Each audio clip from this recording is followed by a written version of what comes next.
Hello hi नमस्ते दोस्तों।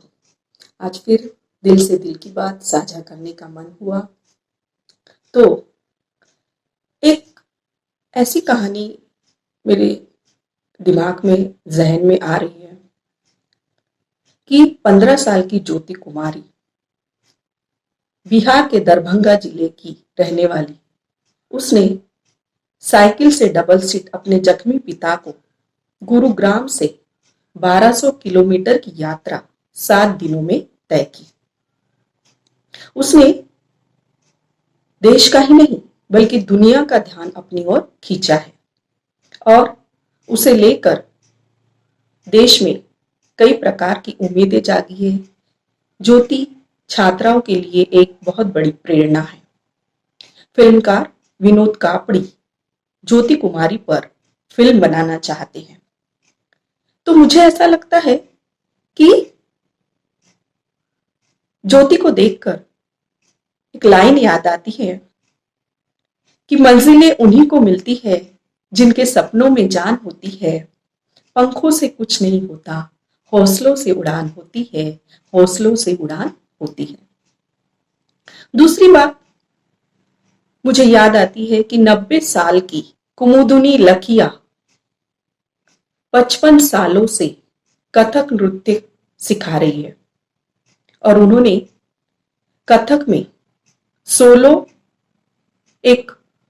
Dance का एक नया सृजन किया है, नई परंपरा शुरू की है।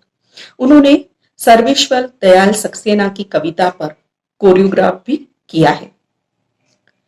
कुमुदिनी जी का कहना है कि जीवन में हमेशा हमें नए नए कार्य करने चाहिए, नया सृजन करना चाहिए, क्रिएटिविटी करनी चाहिए।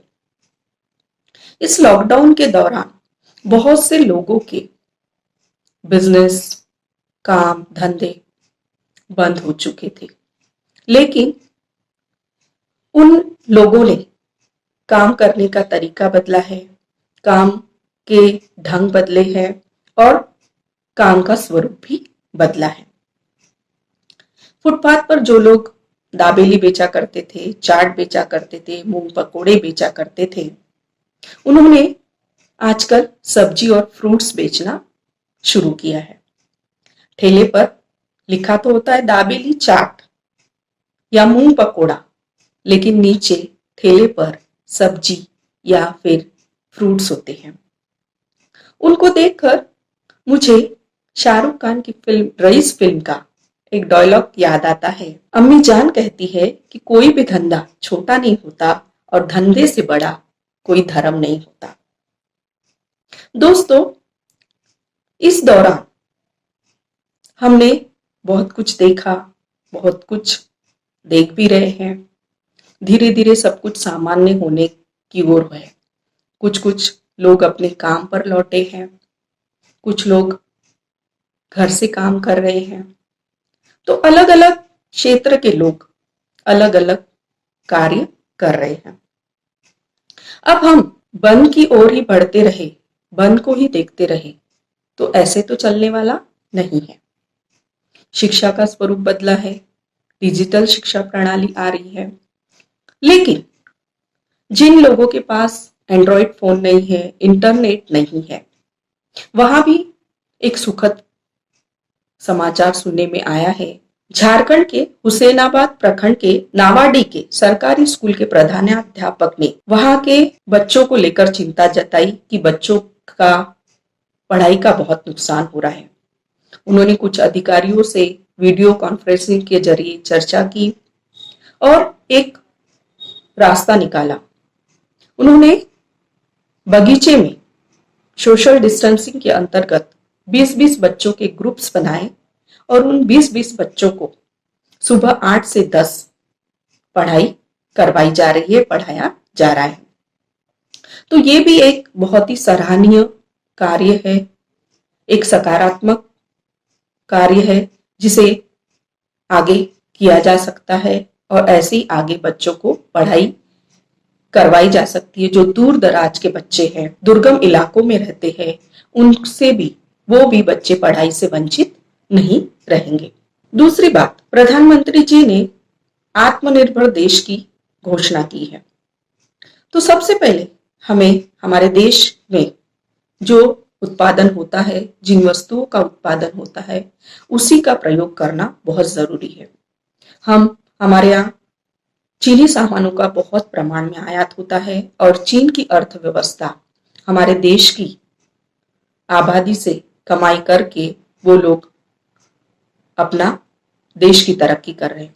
तो सबसे पहले हमें अपने देश को आत्मनिर्भर बनाना है, अपने ही देश की वस्तुओं का उपयोग करना है, ज्यादा से ज्यादा चीनी वस्तुओं का त्याग करके अपने ही देश की वस्तुओं को हमें उपयोग में लाना है, ताकि हमारे देश की अर्थव्यवस्था में सुधार हो और देश के लोगों को रोजगार मिले, देश के लोग आत्मनिर्भर बने। लघु उद्योगों को बढ़ावा देने का ये बहुत अच्छा अवसर है।